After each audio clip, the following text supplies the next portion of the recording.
All right, here we are, August 23rd, session number 2. Excuse me, Group D for a workshop. Let me pull up the charts here. We just had a little minor earthquake here today in New York. And very important, guys. I had pretty much curtailed my trading coming into that event at 2 o'clock, but that's the type of event, especially as scalpers, where you just want to get out of the market and not trade at that point. It's not worth the amount of risk that you're taking on to, especially if you're scalping, if you're in there scalping for a few ticks, to put yourself in the position of the market, something happening in the market might, in the blink of an eye, be 4 or 5 points against you, and maybe worse. It doesn't make good business sense to do that. And one of the first tweets that I got after I felt it, it was weird because nothing came on TV. I went upstairs, my babysitter, I have people out in the garage working. No one felt anything. And I'm turning on the TV, there's no news on the TV. But one of the first tweets I got, which was pretty quick, a lot quicker than the TV, said that the crude oil flow was being evacuated in New York City. Now, if it would have gotten to that degree where it was that serious and the New York Stock Exchange had to be evacuated, I mean, the market would have went bananas. You don't want to be in the face of that. It's not worth trying to scalp a few ticks and put yourself at risk of taking unknown losses. It's a real good example of at the end of the day, nothing real crazy happened in the market, but the possibility was there. There's no way to forecast that type of stuff. If they would have made an announcement that they were evacuating the stock exchange, you could have just threw order flow out the window. You could have threw everything out the window. At that point, nothing can help you. You just want to get out of the market. You can't really make sense of what's going on until all that panic subsides.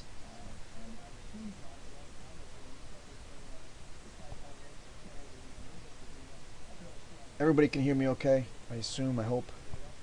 Never did a sound check. Just give me a quick sound check since we got started here in this room. Okay, cool.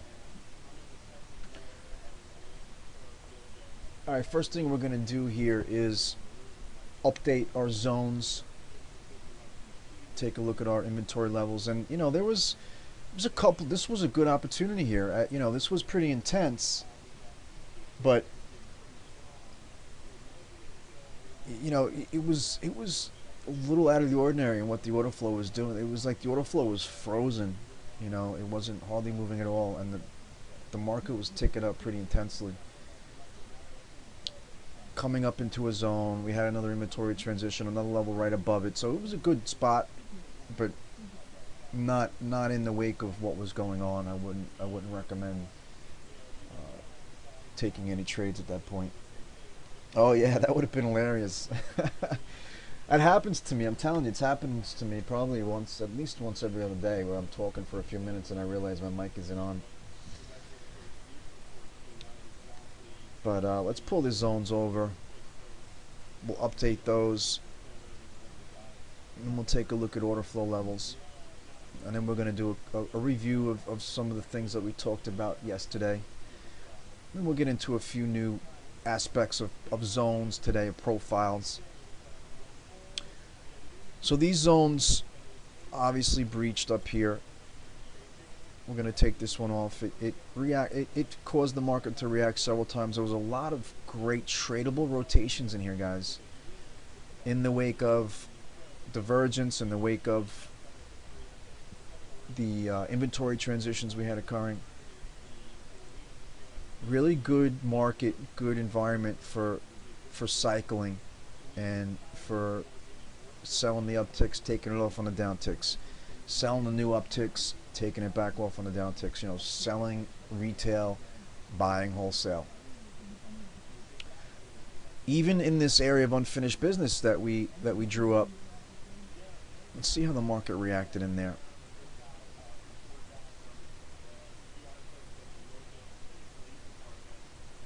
Right in here.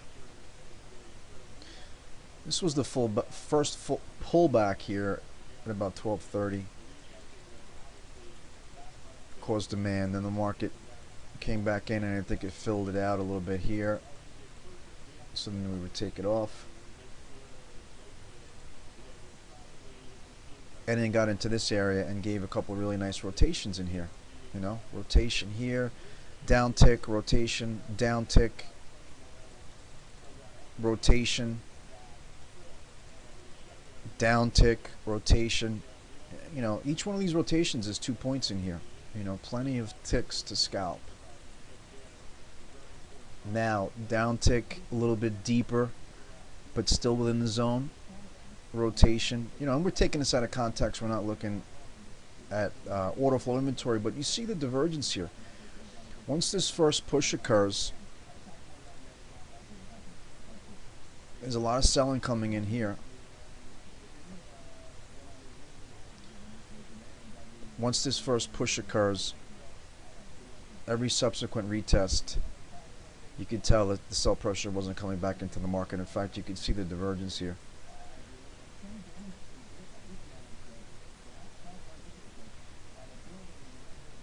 So there was some good opportunity there.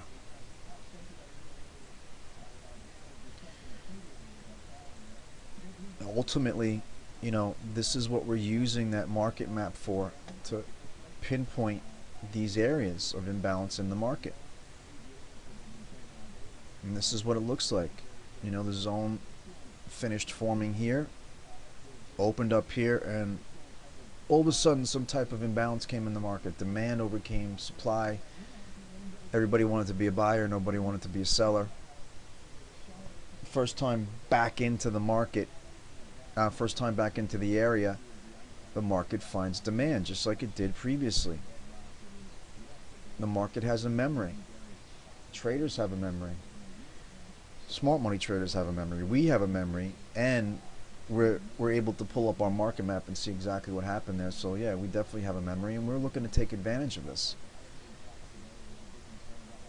Yeah, rotation means up and down of the market. When the market rotates, we're talking about rotation. So, you know, this is an up rotation. The market's rotating to the upside, rotating to the downside. And if we just say, you know what, the market is rotating in a specific area, most intents and purposes, what we mean is the market is just kind of forming horizontally. It's imbalanced.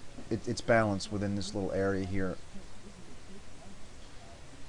You know, and the market is just rotating down, up, and just forming value here. Right? And what does this look like as far as the actual zone? Well, that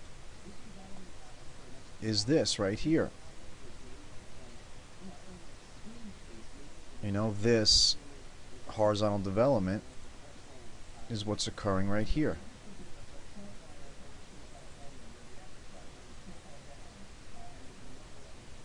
So it's this rotation in the market that forms these areas of value. And that equates to the market being in balance.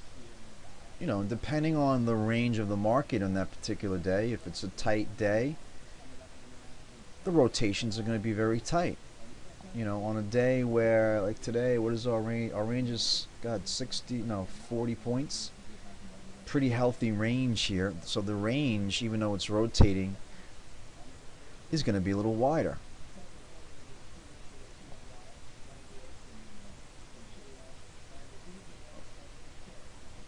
But this is what the market is constantly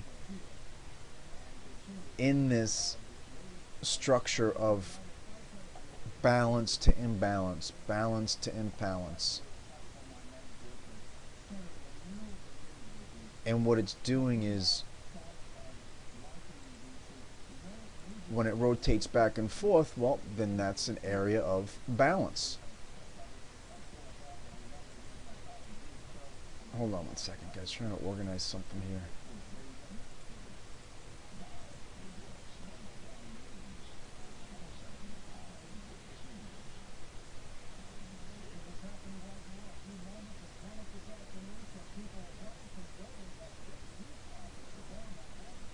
Okay.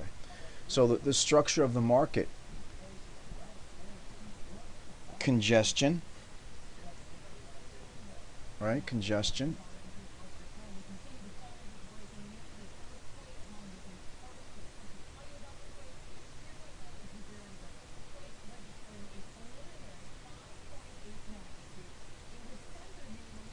This is congestion, balance, and then the market moves into a period of imbalance right here. Imbalance equals trend, finding new value, right? This is balance, this is value. The market is in agreement here, just as many as buyers as there are sellers, back and forth, and then all of a sudden something changed. A lot of people wanted to buy. There wasn't enough supply, so the market had to rally up to find sellers. It's still in that mode right now. It's still probing. It's still trending. It's still trying to find new value. It's in a condition right now of finding value, right? We talked yesterday about acceptance and rejection.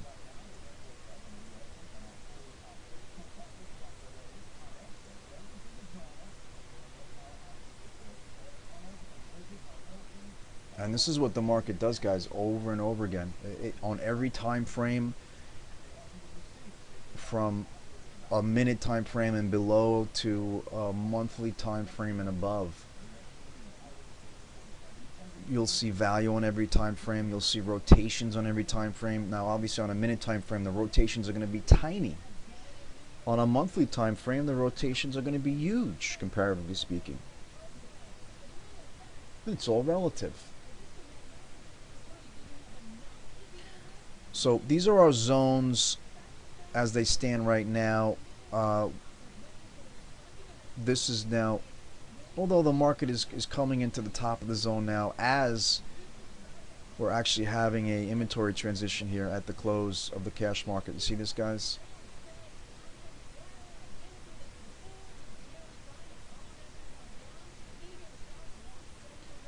It's a good opportunity. We were talking about this level earlier, right? And it's a little precarious here at the close, but you know what happened here at the close? A bunch of shorts wanted to close out. They were nervous, right? They're getting squeezed. They see that the market had stopped going down. It's near their highs of the day. They don't want to hold these positions overnight, so they start closing out. A lot of them can hold their positions overnight, but either way, they're closing out their positions here. Often sets up a good opportunity, guys. Even at the close, this type of opportunity, this type of condition sets up a good opportunity that unless news comes out after the market reopens, if the market closed on the highs here and at the edge of this inventory transition, odds are when the market opens back up, it's going to fall because there's no demand to keep it up there.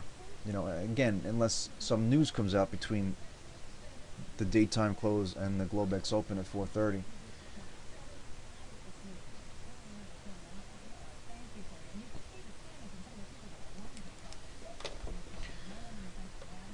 So let's do a little review of yesterday. Actually, you know what? We didn't finish updating these zones here. Let's get rid of this. We're still going to leave this in here. It was never filled out completely. Let's split this out here. We have a zone here.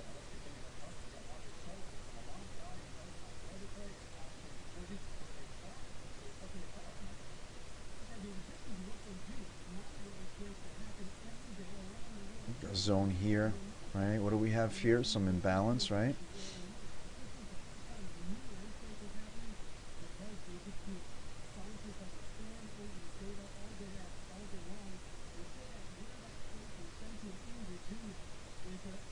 An area of imbalance in here, right, where demand overcame supply.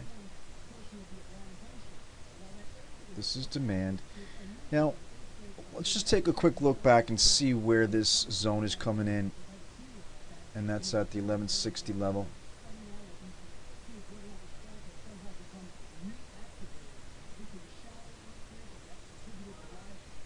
Right up here. So it's not, you know, not the most important zone that we've ever seen. It's in the midst of a down move, but it's a zone nonetheless.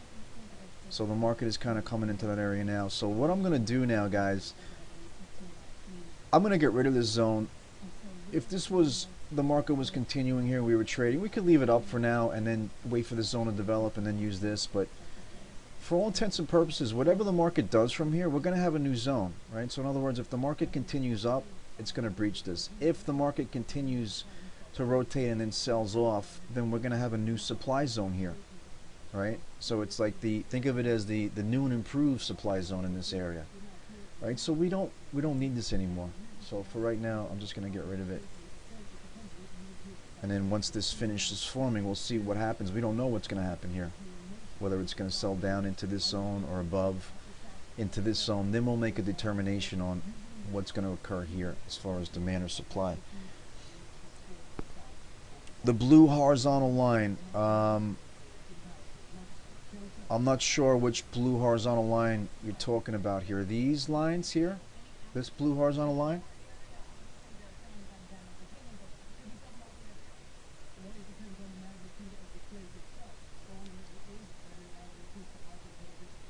I mean, what we're looking at, this is our playing field. So we're looking at the zones. We're looking at these areas of imbalance, right? And what are we trying to do here? Ultimately, we're trying to pinpoint imbalance in the market, right? Where do we want to trade?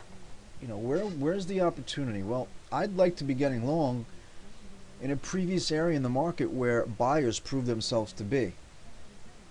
Right, so that's what we're doing here. We're trying to pinpoint, hey, where's the important area where the last time the market was in this particular area, where did the buyers prove themselves to be? Where did the sellers prove themselves to be?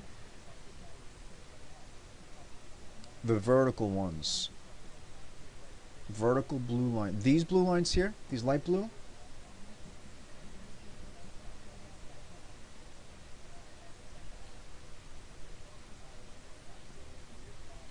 these vertical blue lines represent the open. Okay, this is the close of the profile. What we do is just take that right over, then we know this is the open of the profile.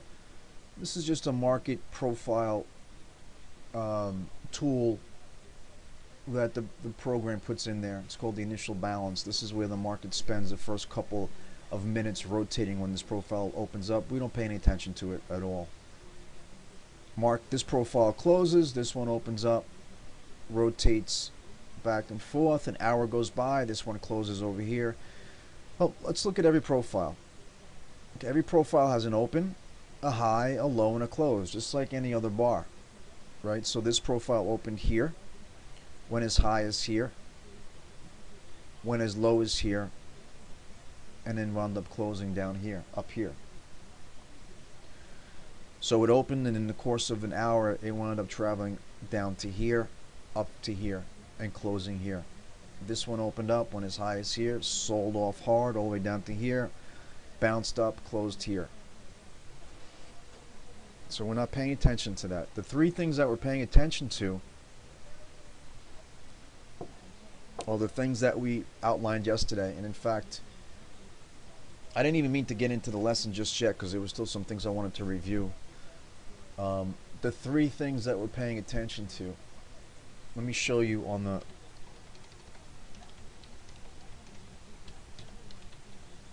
toolbox, because I know I'm going to get some questions about this later, but you know, this is how we get to our information, right? We go into the members area, into the toolbox.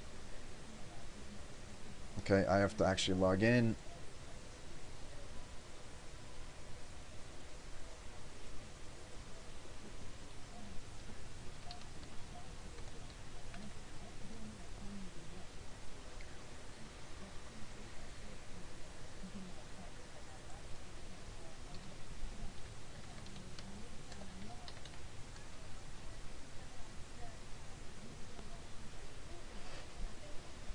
And once I get in,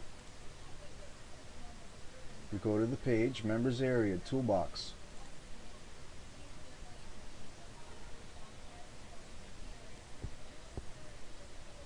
Okay, we have our videos. Each video is going to be in number order. This was the last workshop, session 1, session 2, session 3. New workshop yesterday, session 1, D. This is workshop D. Now you're going to have a succession of videos filling in here every night. Charts. We're still in the process of uploading charts. First couple of files we've put up in here. Each one of these is a link. Session 1 notes. This is from yesterday. 4 steps in confirming order flow conditions for trade entry. This is what we'll be looking at tomorrow. But these are the notes from yesterday. Just a quick synopsis. 3 important pieces of information we gained from using profile charts. Number 1, where are the zones located? All right, the zones. Number 2, the areas of unfinished business imbalance. Number 3, we're using it to show us price acceptance, price rejection. Okay, we want to see value transitioning. And we're using it to tell us which way the trend is going. Anything else is basically unimportant. Any other things you might see or hear about market profile, unimportant to us. We don't pay attention to anything else. We're not using market profile as a system as most traders try to do. We're using it as a way to organize information and ultimately to pinpoint supply and demand imbalance. That's what it comes down to.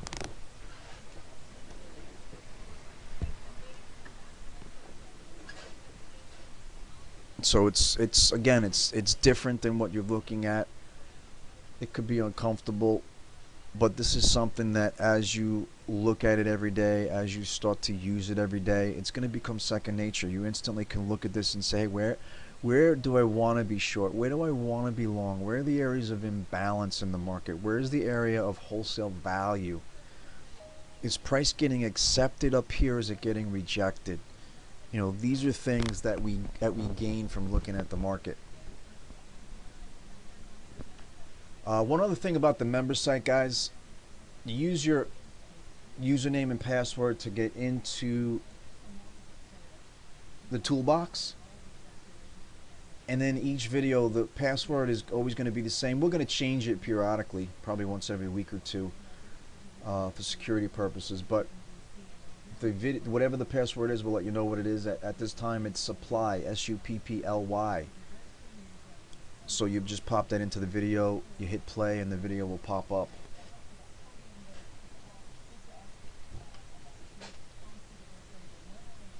All right, guys. So in reviewing yesterday,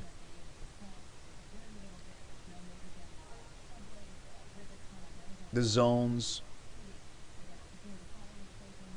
one of the 3 things we look at on the charts, what they mean, what they represent, you know, what they represent to us, what they represent to the market. They represent areas of previous buying for a demand zone, areas of previous selling for a supply zone. Not only that, but take it a step further, an area where selling overcame buying.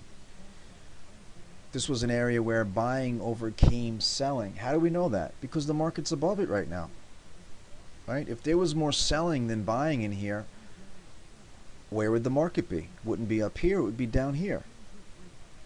Right? So we logically can conclude that demand overcame supply in here. And if we probed into this zone enough, in other words, if we kept splitting it out, we would come to a point where we could actually see the imbalance that took it out of this zone. This imbalance is occurring within every zone. If there wasn't an imbalance in there, guess what? Market would have never left there. It would still be there, rotating back and forth.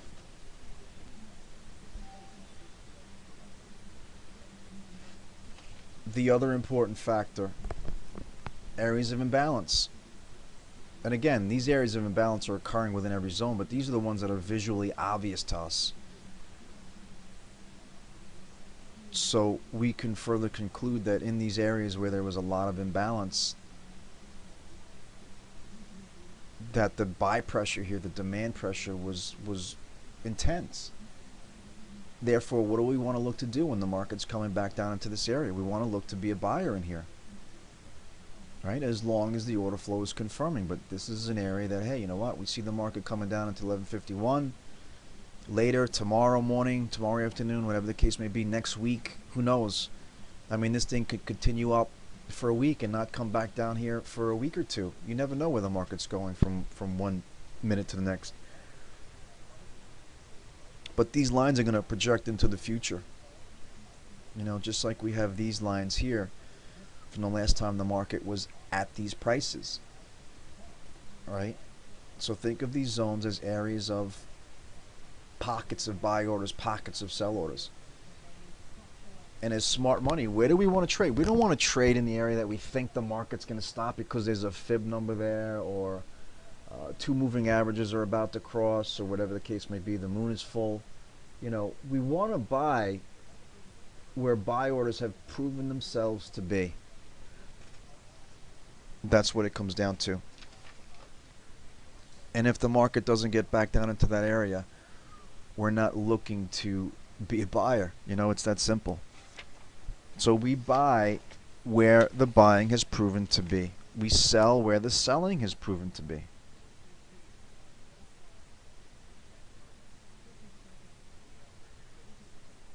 So we have the zones, we have the areas of unfinished business, and we have just the concept of where is price moving? Is it getting rejected? Is it getting accepted? What is value doing? Is value moving up to price? Is price moving down to value?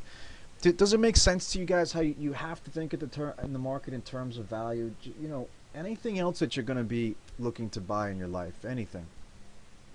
A car, a house, a jar of peanut butter at the supermarket. If you went to the supermarket and I happen to know the prices of peanut butter, I love peanut butter, I buy it all the time. If I went to the store and I saw the store was charging $11 for a jar of peanut butter, I'd be like, you know, what's going on here? That's way overvalued. I'm not paying that for the peanut butter. I'll go somewhere else. Because I know the value of peanut butter. It should be the same thing in the market. Before you should even think about trading in the market, you need to know where value is. You need to make sure that you're paying wholesale prices in the market. Otherwise, you don't do the trade. It's that simple. You pass up on it because it's not a good enough potential opportunity for you. You don't want to pay high prices to try and resell it at higher prices. That's a losing game, right? That's what we're doing. That's what we're using these charts for. It's like our little appraisal. When you're buying a house, you wouldn't think of buying a house without an appraisal, right? You want your appraiser to compare it to the last 4 or 5 sales in the neighborhood. You want to look at all the things that are wrong with the house. You want to take all these things into account to determine the value. Well, when it comes to the market, we're doing the same thing. But most traders don't think about the market in those terms. They trade based on emotion.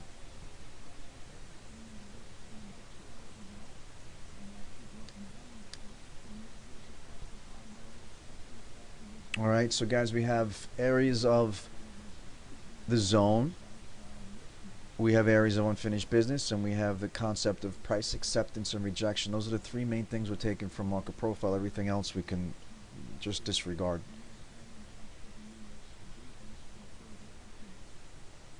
Now, we talked about a lot of concept yesterday. Today, we're going to break it down and get into actually the mechanics of drawing these zones, splitting zones, merging zones. So John, we're going to get into that right now. Where do we pinpoint draw these lines? Now the actual tool that we use is the extending rectangle highlight tool.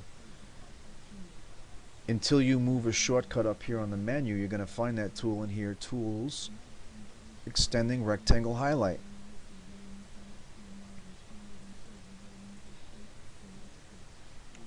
Okay, so I'm just going to do it on the same zone here, but what we're looking to do is, this is very clean. Price is above here.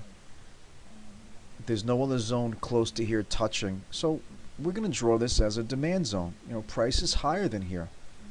We know there was at least a little bit of a battle that took place in here. Price left this area. So we could logically deduct that demand overcame supply in this area.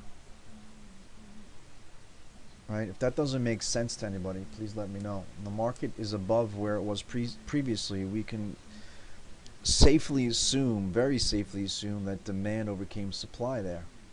So we slap a zone on there, color it blue for demand, and it's a demand zone. Now I'm not saying we have to go long here. We're just saying, hey, last time the market was here, demand overcame supply.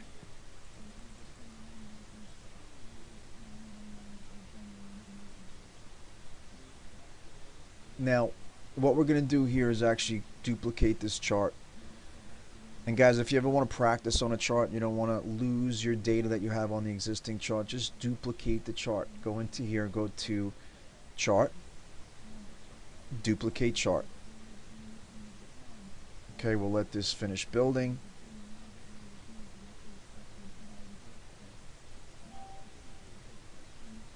And get rid of the dome.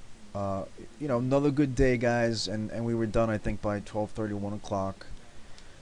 And again, you know, as you mature as a trader, you realize that, you know, there's opportunity there every day. It's hard, especially the older you get, it's hard to stay focused and intense all day long. And there's, if you want to and you're into doing that, some days I do it, but for the most part, I'm not going to be able to do that. A lot of times, I'll finish my day by 1, 2 o'clock, just because I don't have the energy to keep going, and I know that I lost my focus. I don't want to put my money at risk at that point. I'm ready to close shop and do it again tomorrow. But that's going to be a choice that you make. You don't have to stop trading if you don't want to. Now, I've duplicated this chart. What I'm going to do now is go ahead and erase all the zones. Just make sure that you're doing this on a chart you want to do this for, because once you do this, you can't get these zones back.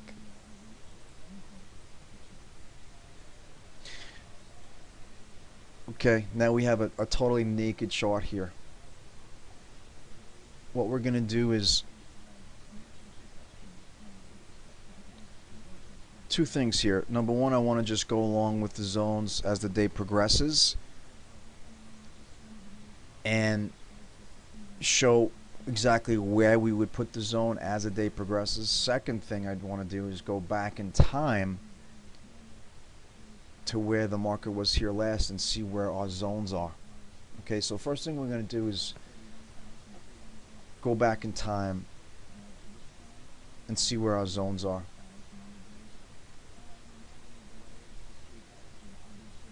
Let me move this back over here.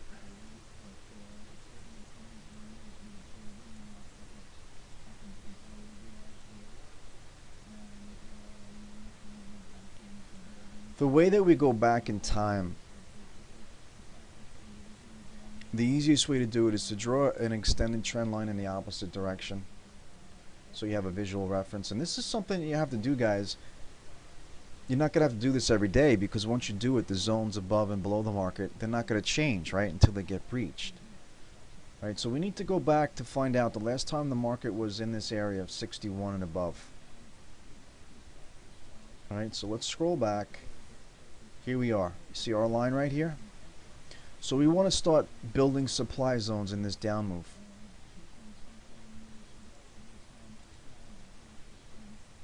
Alright, so this was the zone right here the market just broke through. We have another zone right here. This little zone we could merge. Every time we have a zone overlapping, perfectly okay to merge it in with the previous zone. You know, because what's occurring there? What's occurring here? What's occurring here when they're merging? Well, we can't constrain value to time, right? So one zone ends, another zone begins, the 60-minute time frame is up, but for all intents and purposes, this is just an extension of this zone. The market is still rotating in the same area. Just because we're using a 60-minute zone doesn't mean every 60 minutes value is going to perfectly form. So we have to be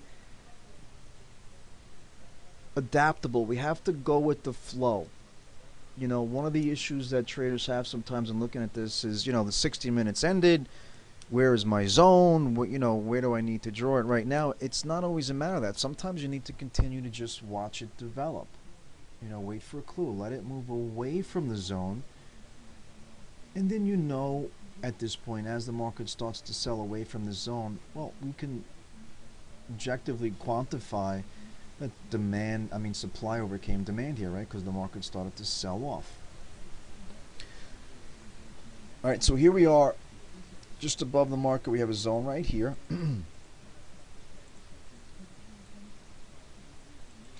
The most important zones, guys, three types of zones, if you will. Number one, the zone that's occurring at a swing point, right? The market's selling off, makes a low, pops back up, closes, rallies up to here, and then continues the downtrend. So something happened in here with imbalance, right? Supply over demand to stop this little up move and force it to move lower at that point, right? So this is what we call a swing point. Important place for a zone. The other area for a zone, zones that are occurring within the move itself, right? So this is the beginning of this little swing point. And then you have these other zones that are within the zone, within the move itself. Definitely good reference points. Definitely we define them as a zone because it is a zone of retail value, right? Because the market proceeded to drop down from here. But there just doesn't seem to be the high degree of imbalance in here that occurred in here, right? It was a lot easier for the market to continue to move down versus what had to take place in here for the market to stop this little uptick and change direction. Right? Does that make sense to everybody? Swing spot, swing high here, swing spot would be the optimum place for a zone. Secondary zones are going to be zones that are occurring within the trend once it starts to move again. Definitely an area where supply overcame demand, because if it didn't, price wouldn't have sold off from there. But yet, not quite the caliber of a zone that's occurring at the swing point. Okay, I would continue to put zones here. Actually, we don't want to because price is here right now, 61. So let's go a little bit higher. The first thing that we always want to see, the first thing that's always going to catch my eye is the swing points. Right here, you see the market came down to here, popped up, sold off again. So it's a swing point. Minor swing point, but it's a swing point. Now, what are we noticing right here? And this is the third thing that we want to note on our chart. Number one, zones that are at swing points. Number two, zones that are occurring within the trend itself. Number three, areas of imbalance.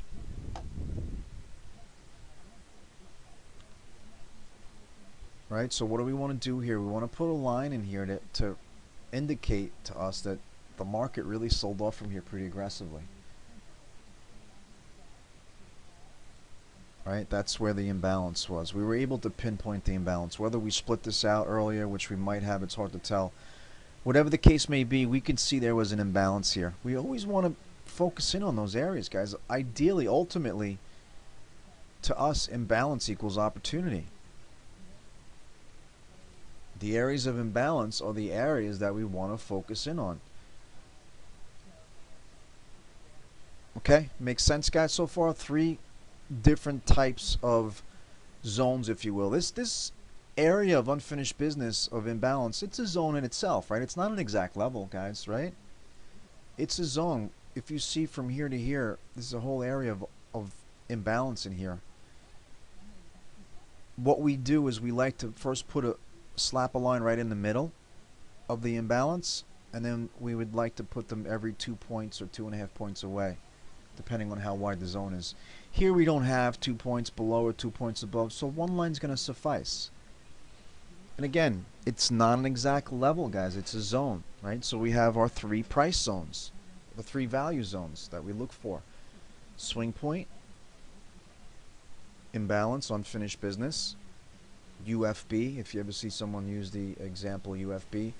Another thing we're going to be putting up in our members section shortly is going to be a glossary of terms. UFB, unfinished business, right in here. So we have retail value zone occurring on a swing point, UFB, unfinished business zone, swing zone, right, occurring on the swing point, and this is the third. This is a zone that's occurring within the trend.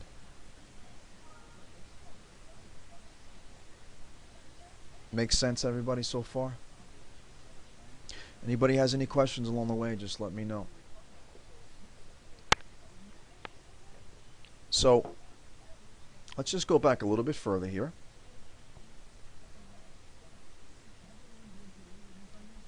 And going up here, guys, because right now the market's at 61. So what are we trying to do? We're trying to find zones above 61. Right? We're not concerned with anything over here. Right? Because price is above here right now.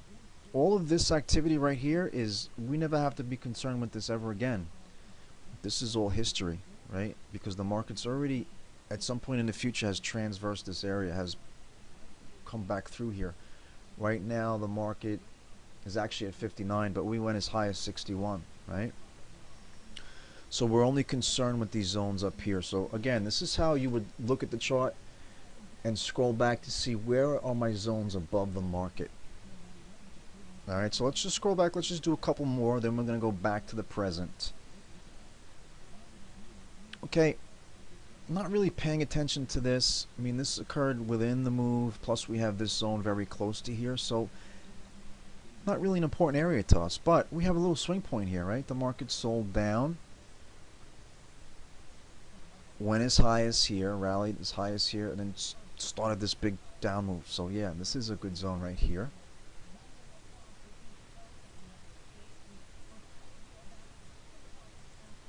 Right, and supply is red, so we could just automatically does it in red. We could just keep it at red. Now, we have a couple zones here, and we haven't needed to split anything here, guys. You know, if you notice these zones, 2 points, 2.5 points, that's a function of the range of how the market was trading on this day at this time of the day. It was a very tight range. If we have in a day a range of 80 points, then yeah, well, our zones are going to be a little bit bigger, and then we could start to split them out a little bit more. Really no need to split out a 2-point zone, you know. Go a little bit higher. We could, I would refer to this right here as a supply zone. You know, the market kind of shifted up a little bit and then boom, sold off again. And here's important too. Notice that this profile opened up here, right? This closed, this opened up, and where did this profile go? Right up to here. Found supply and got rejected, right? So we know this is a good rejection spot. I wasn't even looking at that when I did it, but now that I did it, I see, hey, you know what? It's a good spot. Just like this was here. Look at this, where we drew this zone right here. Selling the upticks, right? The market rallied up, sold off, so this becomes supply right away. Market comes out, closes here, this zone opens up. What does the market do? Rallies up right to the bottom of the zone. Right? This is actually should be up a little bit higher. Right? So the market comes up into the bottom and then finds rejection, finds sellers, finds supply, and goes down, heads down to the downside. This is a spot where I'd like to split out this little piece here. And guys, this isn't always going to be perfect. Now, you're going to see the market reacting in these areas, but it doesn't mean the market might not come up and stop here before it gets up to here. But we're trying to clue in on what we deem to be the more important spots. If we don't have another zone close by, where's our next important zone? You know, I would just call this whole area right here. You know, the market kind of went sideways here and then boom, dropped down. Another thing we could do here, guys, which might clear this up a little bit, let's merge these 4 zones. You see how these zones are all overlapping? What we're going to do is right click on the profile, hit merge with prior profile. Give it a second. And this function of market profile in this software is very memory and resource heavy. It uses a lot of resources. I have, I think, 6 megs or 7 megs of RAM in here. Not bad, you know, perfectly good enough for a trading computer. But sometimes it takes like a second to merge over. It's perfectly fine. I'm going to continue to merge this into that one.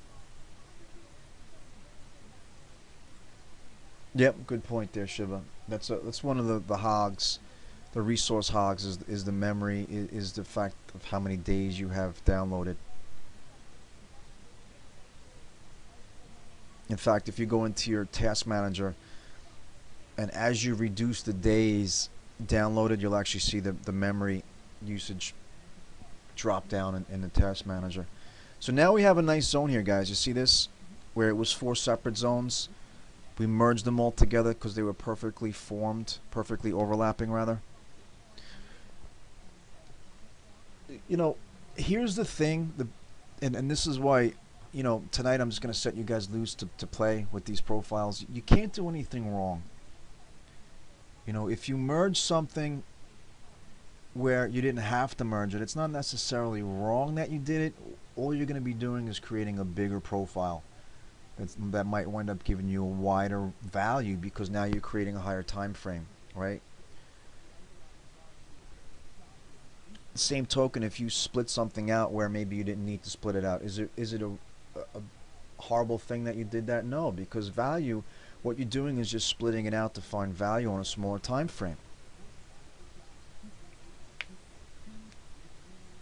Right? Does that make sense to everybody? If that doesn't, let me know. So we're gonna put a zone on here.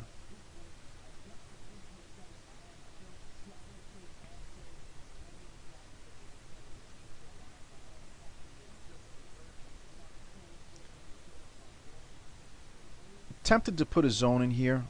It's not a super important zone. It's like a line in the sand type of zone. It's a good reference point. You wouldn't have to have a zone in here, but it's a reference point. If the market starts selling, rallying hard into this area, and you need another reference point to lean on, or a line in the sand to say, hey, you know what, I want to see if the market can get through a certain area, this would be where that zone would come in. It wouldn't be wrong to just leave the zone off. You know, either way. And that's what I mean. A lot, you know, with this, looking at the profiles, you can't really do anything wrong. All you're doing is creating extra reference points by splitting out and putting more zones on there. Now, of course, you don't want a chart that has zones on top of zones on top of zones. That's why I try to use them, you know, be more specific about where I put them. Now, this is an obvious good zone up here. You know, the market is obvious. The market sold off, rallied up, and then sold off from here, right? So let's put that on there. Let's split this out. Let's see how it looks after we split it out.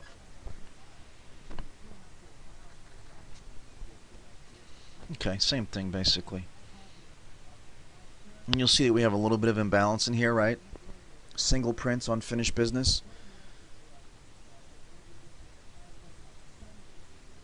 Let's just change that to red. Now, what I call this, guys, I call this an odds enhancer. When we have a zone and then a very obvious extended area of unfinished business here right below the zone, I call that an odds enhancer because now greater probability that this zone is going to work and provide supply again because of this imbalance that's occurring right below the zone. It kind of ticks the probability up just a little bit. So we refer to that as an odds enhancer.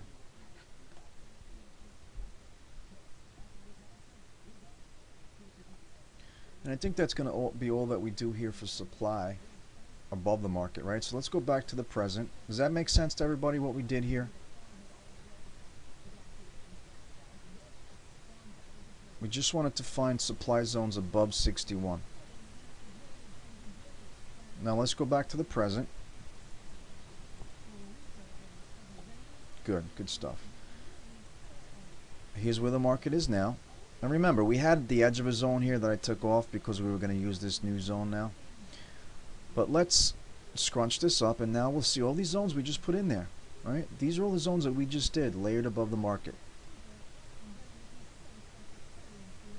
Okay, so now what do we want to do? Well, we want to find demand zones below the market.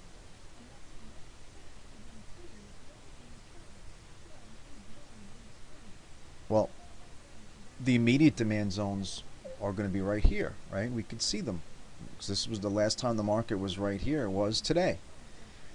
But let's go back in time and see what we can see below this low right here. All right. So this is going to be you doing this on your charts for the first time. Go down to the nearest swing low, create a line back, and now now you can see where you need to build demand zones below this point, right? We're not concerned with anything in here, right? These aren't demand because we're below. They're not supply either because we're above, so they're dead zones. We never have to worry about them again. Okay, so this is a demand zone. This is the first demand zone right here.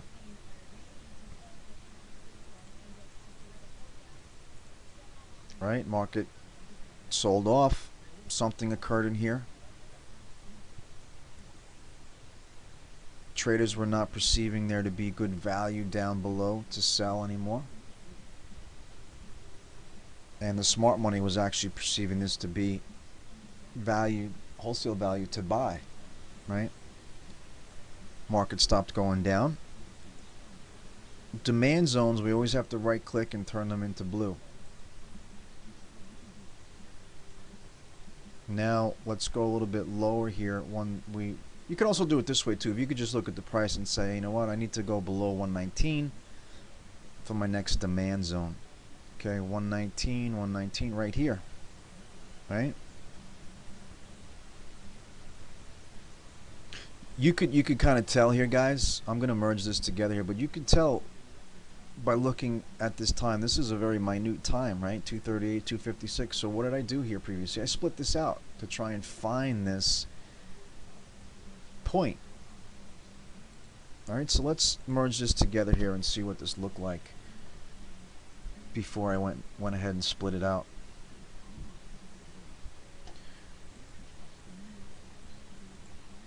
Something I like to do when I remember, you know, every day if I remember, if not every other day, just hit file save periodically. I don't close my charts. I only close my computer, restart it once a week. So if it crashes, which it can, you'll lose all your zones that haven't been saved. So just make sure you're always saving stuff. So what I was trying to do here was pinpoint this area of demand that occurred below this imbalance here. Right, you see this demand imbalance that kind of took the market up pretty hard. So I don't want to sit here and draw a zone here. I mean, I could because it encompasses this, but I like to break it down and be more specific. Right, so what I want to do is go right to this low volume point here. You see this little valley here, guys? This is a low volume point. Oh, really? I didn't know that. That's a good... Does it affect the program at all, though? I mean, can you visually see that something's going on? Because I don't like little hiccups, you know, where you might see a pause or something. Yeah, I'd have to look into that. But what we're gonna do is split it right there. Yeah, cool. Thank you, Shiv. I appreciate that. Right? You see what I did there, guys? Split that out. Now I have two separate areas of value, right? So I took an hour-long profile, split it into two separate sections. So now I have a nice little zone right here. Color that blue, and I have a little area of imbalance here, right? You see how the market kind of shot out of here?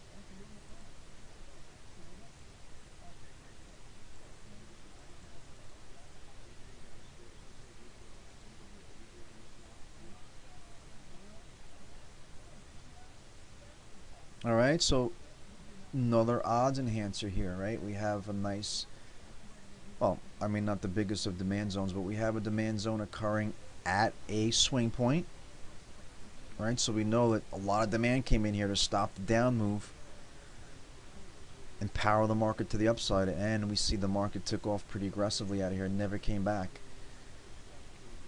Good demand zone in here.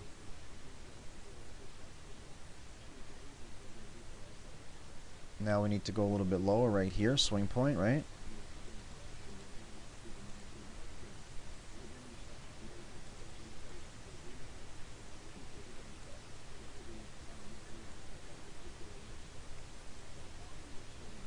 You see, good example, guys. Even though this was overnight, say you were sitting down at your screen. I know, some of you guys might work part time during the day, or part of the time during the week you're working during the daytime. You come home at night, you want to look at the screen to see if any opportunities available. Well, if you're looking at this, and let's scroll back to this time on the chart to show you what this would have looked like at 8:21. This is number 17. Just check something here, guys. Actually, you know what? So I don't mess it up, I'm going to just put those zones onto this chart for the time being. Copy chart drawings from chart number 17. Okay, apply. Now you see all these zones that we just drew, they're on here. Okay, so let's go back to that point in time, 6 o'clock. Actually, this was Sunday night. Sunday night. Let's go back to Sunday night open, Globex. 8:23, 8:22. Okay, Sunday night open. Really good example here, guys, of buying the downtick, right? The market opened up at 6 o'clock. This zone formed from 6 to 7, right? So let's see, where was 7 o'clock? Right there. So this is when this zone was in place. All right, does it make sense? It took this market development to form this zone. The zone was not here. It took this market development to form this zone, right? So here the market pops up a little bit, not a great amount, comes back in. So you could be, if you were aggressive, you could be looking to start to buy the downticks back into the zone, or you could say, you know what, I want to clear a transition. I'm not sure if a transition took place just yet, because we really haven't left the vicinity. Now this is a nicer pull to the upside.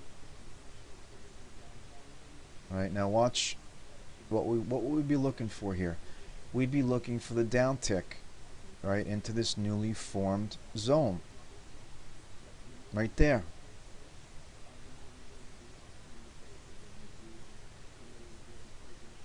All right, you see a little bit, not that you're seeing a heck of a lot of divergence, but you see that, at least you see the order flow isn't selling totally off to the downside. But here's the downtick. You say, you know what, I see this value transition occur.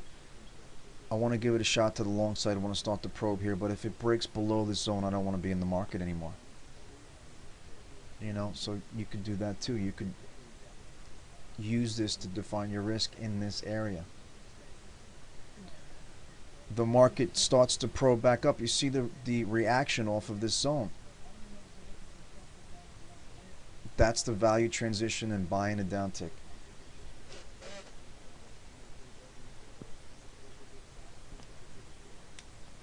Thanks, Dennis. Thanks for the feedback. But yeah, that's good. You know, we try to initially break it down, explain the concepts, and then get into the mechanical aspect of it. And then, you know, once you understand the patterns and the concepts individually, what we're looking for on the chart, on the value zones, what we're looking for in the order flow, then we start to put it together and it makes sense. But, you know, it just takes the conditioning and repetition of hearing it over and over again, seeing it, seeing me trade these things every day. Yeah, I know I'm trading really quick during the day, but, you know, that's how you're going to be trading too if you're scalping. That's how quick the market goes. But it's going to make sense to you. And right off the bat, I'm not expecting you to make sense of my trade execution.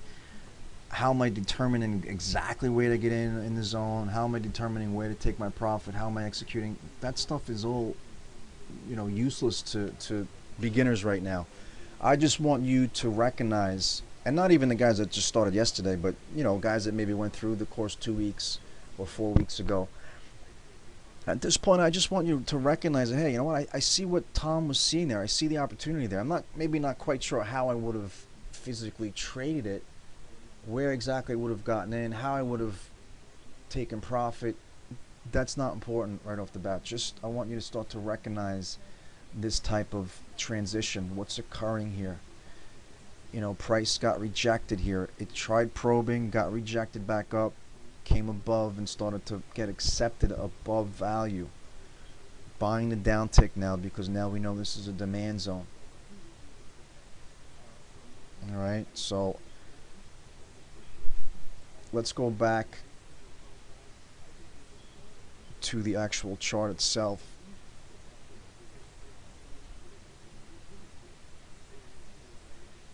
So now we got as low as 11.10, 11.11.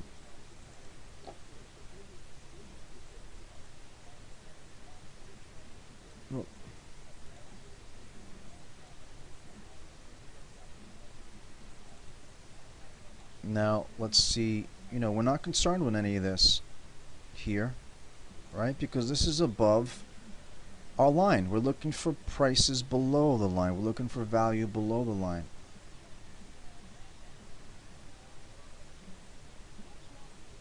Right here.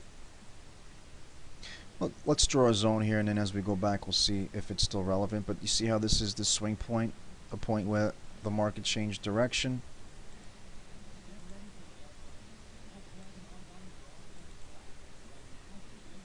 Color it blue.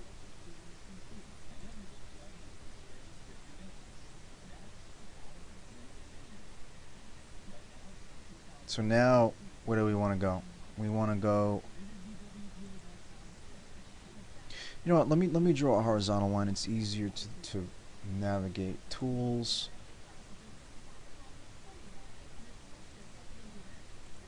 Horizontal line extends both ways. I don't use it too often. You know what I use this for? For alerts. But now, going forward, we could say. Now we can just shift it down. And we know that this is a zone right here.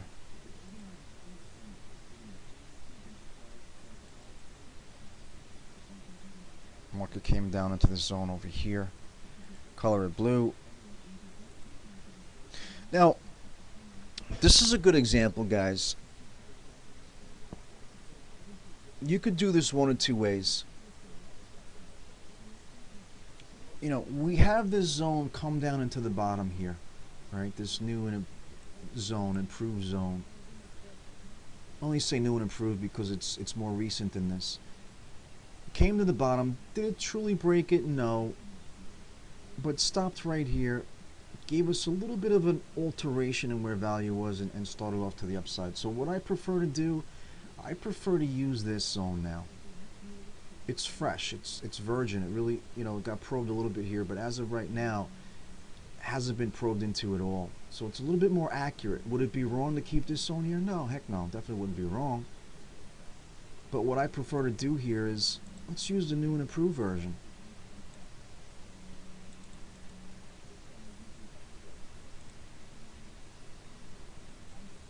Let's continue forward. Got a zone here.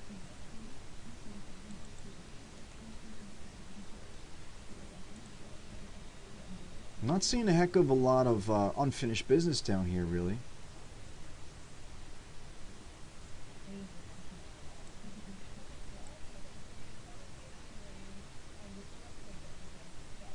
Could put a line in here. See this little dip right here? Not necessary to do so. If you feel like, hey, you know what, I don't have any other zones near here, I need another reference point. Let's put a line in there because of the unfinished business in here.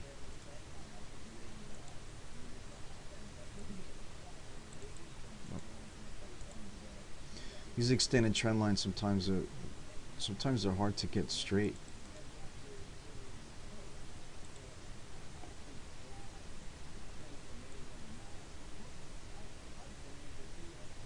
I think that was the low point, right? Yep.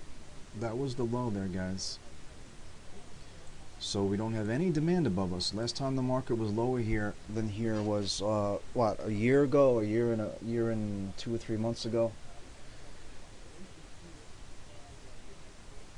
or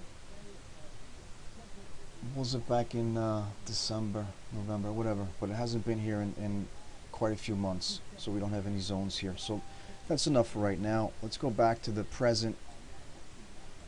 Now we see our zones here below, and actually, guys, you see. See, this is interesting. You start to pick up on stuff like this. You know, you see this line here, this dash line. So what we were saying was there's an odds enhancer here. We had a line that represents imbalance of demand last time the market was here. So what happened here again today? Look at this imbalance that took place in the same exact spot that the imbalance took place last time, right? So let's just move this line forward to here. We have two zones overlapping here. Let's just scroll back and clean that up. Actually, right here. And again, there's two different ways you could do this. You could keep it overlapping, which is perfectly fine. Or you can take this zone off and just create a zone from here down to show that there's two separate zones. Right? Does that make sense? Either way is okay. I prefer to do the two separate zone thing.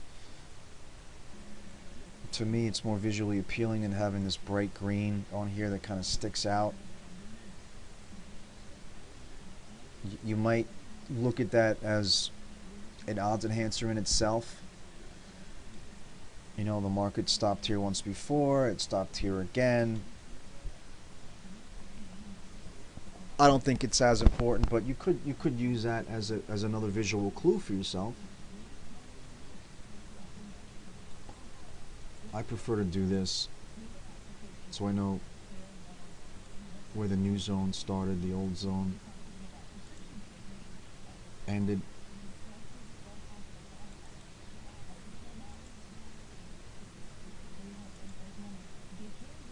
And what I do, and again, you know, no wrong or right, I prefer to just put a yellow on there.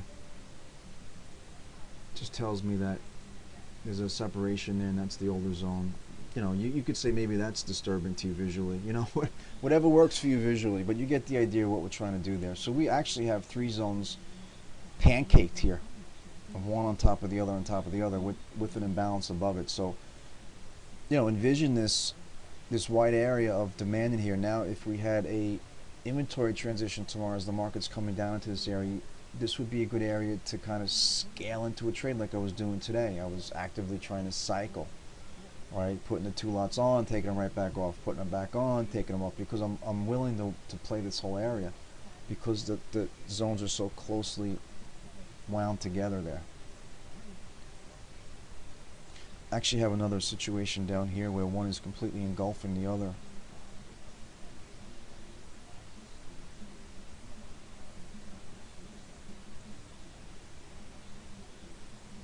Alright, no big deal. We'll leave that for now. Does that make sense to everybody, guys, what we did? If it doesn't, just let me know.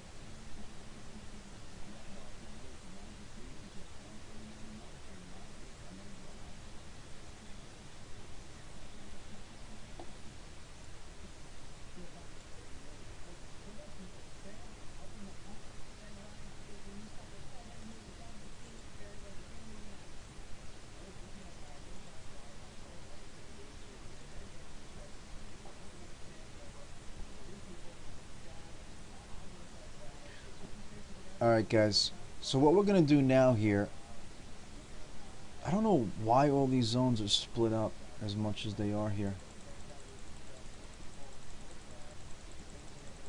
I don't remember splitting this up like it is here. But let's go back here and just fill in our demand zones now.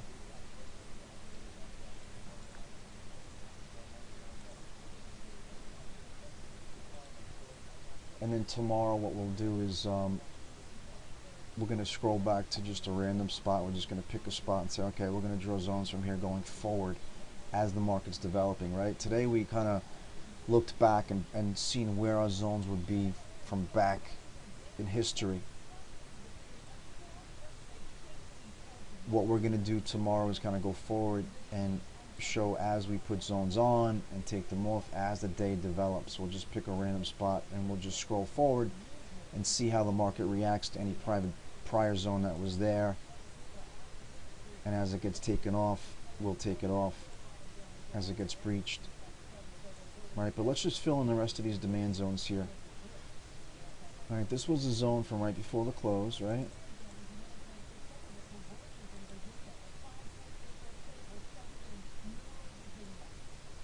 Swing point here, right? Definitely important. You know, we have a nice little separate zone here. I would put it on here, but we're aware that it's a secondary zone, you know. And you can say that this would be a primary zone, more important. This is a secondary zone. We have some imbalance here, right? We can see this closed, this opened up, and the market kind of shot out of here. A lot quicker if you have a line on here, you can copy and move the line.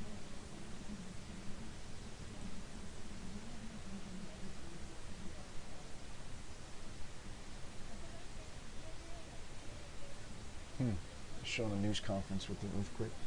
So this would be the area of imbalance, just right in the middle of it. Right, let's slap a zone on here, right? And you can kind of get into the rhythm here, guys. If you look back, you see that most of these zones, I'm putting them on where the swing point occurred, where the market stopped going down, headed up. Market stopped going down, headed up, right? Imbalance in here, right? And again, guys, don't start thinking ahead of yourselves. Don't start thinking about, oh, how am I going to put the order flow together with this, or where exactly would I execute. Not important right now. I just want you to get used to building these zones. I want you to understand what they represent. Homework for tonight, I would suggest you go into your platform and just start playing around. Start with a blank slate. If you want to just copy your 60-minute profile and just scroll back to a random point. Well, first of all, do what we did here with building your zones above the market and below the market. And then you could just scroll back and just start playing, start splitting and merging. You know, go to a spot in the market